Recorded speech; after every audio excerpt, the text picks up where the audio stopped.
Quito, la ciudad más linda del mundo y la capital de los ecuatorianos, tiene más de 2.7 millones de habitantes y sufrió durante décadas uno de sus problemas más graves, el tráfico. Pero en 2023, una mega obra de ingeniería civil llegaría para cambiar por completo la movilidad de la ciudad, el Metro de Quito. Hoy te voy a mostrar cómo fue la construcción, los costos, los desafíos que hubieron y todo lo que no sabías de esta impresionante obra.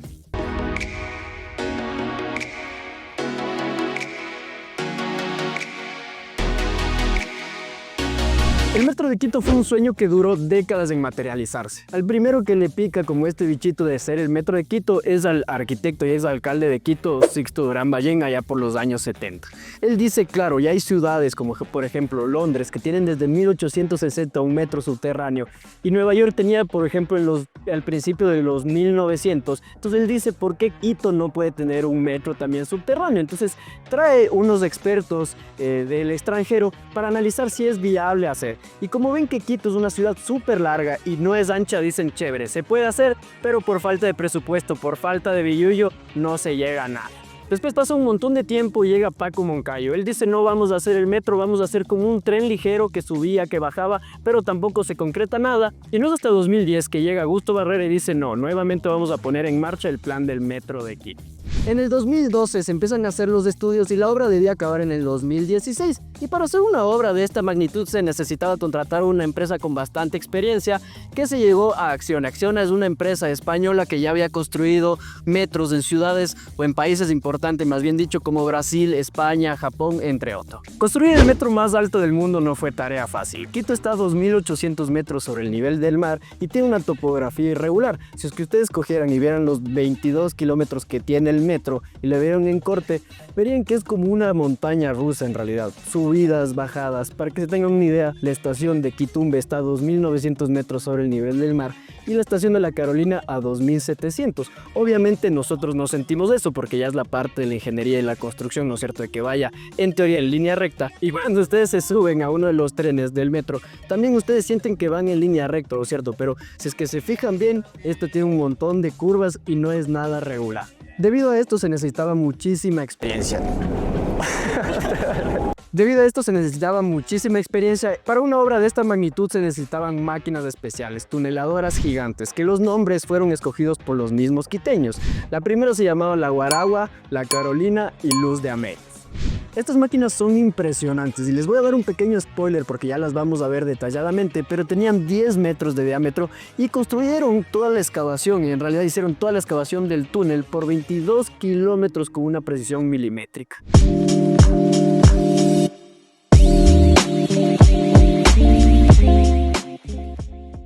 Ahora que ya tienes un poco del contexto histórico de cómo funcionó el Metro de Quito, ¿no es cierto? Vamos a ver y te estarás preguntando, Inge, pero ¿cómo fue la construcción del Metro de Quito? Para la construcción del metro se utilizaron básicamente tres sistemas, ¿ya? El primero es el típico, con el que se hace, por ejemplo, los túneles de alcantarillado, en donde están los maestros, los obreros, ¿no es cierto? Con su pico, con su pala, con sus rotos martillo y van sacando la tierra a mano. Y de ahí los otros dos que los vamos a ver detenidamente es el método cut and cover para las estaciones y la excavación de las tuneladoras. Ahora vamos a analizar a fondo el método cut and cover que se utilizó básicamente para las estaciones. Y este método es algo fuera de lo común, fuera de lo tradicional, pero súper importante y súper interesante. ¿Qué es lo que se hace, Iques? Primero es una excavación a cielo abierto, pero primero solamente de los muros pantalla, de los muros de contención. Una vez que se fundieron y se hormigonaron, ¿no es cierto?, estos muros de contención, lo que se hacía es al revés de la lógica. Lo que yo pensaba por lo menos es que se hacían los muros, ¿no es cierto?, de ahí se excavaba, se hacía la losa debajo, ¿no es cierto?, la superestructura, de ahí la medianera y la de cubierta. Bueno, pues este sistema es al revés. Se hacen los muros, como les digo, y primero se hace la losa de lo que sería la cubierta, ¿no es cierto?, lo que tenemos acá arriba. ¿Con qué fin, Inges? De que los quiteños no nos quejemos.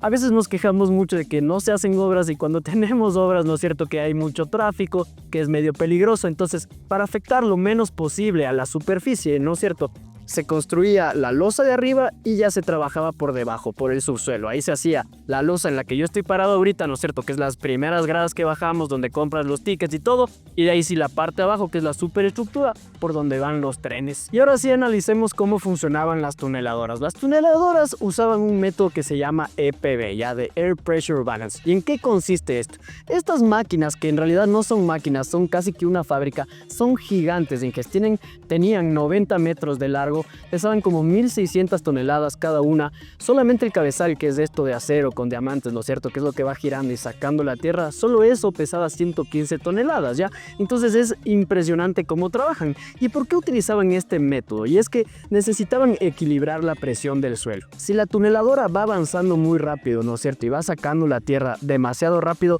hay riesgo de colapso, hay riesgo de derrumbe, ¿ya? Entonces tiene que ir equilibrando las presiones para que tampoco vaya muy lento, porque se puede taponar la parte de donde saca la tierra, ¿no es cierto? Y además la presión que genera el suelo es gigante. Entonces tiene que ir equilibrando tanto la velocidad como el torque para ir sacando la tierra mientras va avanzando. Y de una vez, y por esto es que les decía que era una fábrica, en realidad no una máquina, va hormigonando, pero no hormigonando, ¿no es cierto?, fundiendo el hormigón, sino que se colocaban dovelas de hormigón prefabricado, ya con la forma así curva para ir generando las paredes del tubo. Una vez que se colocaban estas dovelas, ¿no es cierto?, que fueron en total 92.000 dovelas de hormigón prefabricado, tenían que ser selladas para garantizar la seguridad estructural del túnel y para que no haya filtraciones de humedad. Y no sé si sabías, pero el Metro de Quito rompió un récord mundial. Se excavaron 1.489 metros y medio en solo 30 días. Ahora hablemos un poco de la superestructura, que es por donde pasan los trenes en realidad, ¿ya?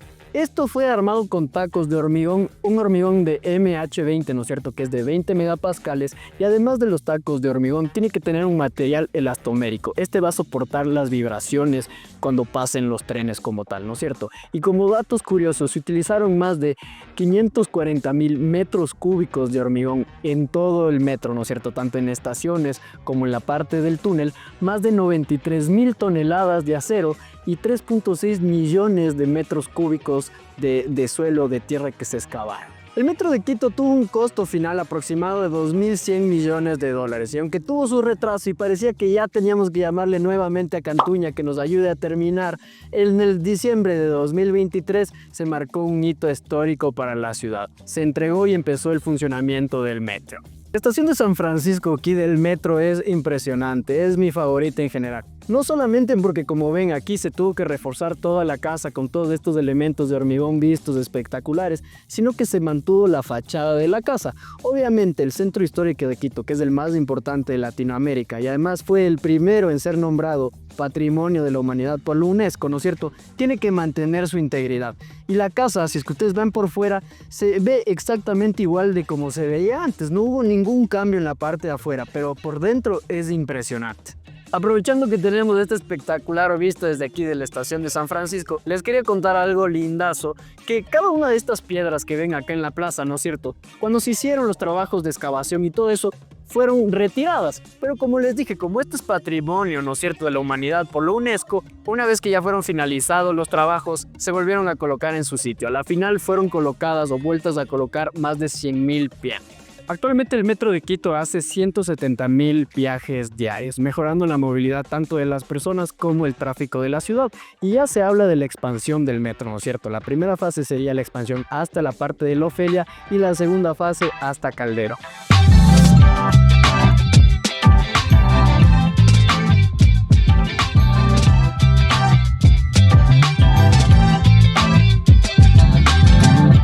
El Metro de Quito es una obra de ingeniería monumental. Ahora es nuestra responsabilidad como quiteños utilizarlo, ¿no es cierto?, sacarle el provecho, pero sobre todo cuidarse. Déjame en tus comentarios qué tal te pareció este video y suscríbete para más contenido de ingeniería civil y construcción.